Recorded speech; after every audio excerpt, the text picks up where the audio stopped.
Extrait du chapitre Déflagration. Le bruit fut tellement fort qu'il fit très mal aux oreilles de Ben, qui fut comme sonné. Par réflexe, mais trop tard, il rabattit ses mains sur ses oreilles, tandis que l'éclairage dispensé par les néons du plafond s'éteignit. Des rafales violentes arrivèrent par les fenêtres ouvertes, dont les vitres avaient volé en éclats. Tout le bâtiment fut secoué comme s'il y avait un tremblement de terre. Thorne vit que Vladimir et Franky lui criaient quelque chose, tout en se bouchant les oreilles, eux aussi, sans qu'ils parviennent à les comprendre. Il entendit comme des tintements de cloches, devinant qu'il s'agissait d'acouphènes, d'après ce qu'il avait lu quelque part, dans une revue médicale.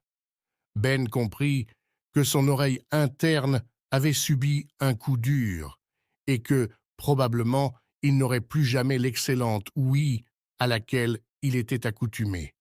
Mais chose bien plus préoccupante, il se dit qu'il allait probablement mourir enfoui sous les décombres du bâtiment, avant même de se retrouver complètement sourd lorsque le tremblement de terre ferait s'écrouler le bâtiment dans lequel lui et ses camarades se trouvaient. À son grand soulagement, les tremblements cessèrent, tandis que les étranges bruits de cloches des acouphènes baissèrent en intensité. D'un seul coup, il entendit comme un plop dans ses oreilles, comme si on avait fait sauter un bouchon de champagne, puis les acouphènes cessèrent alors complètement.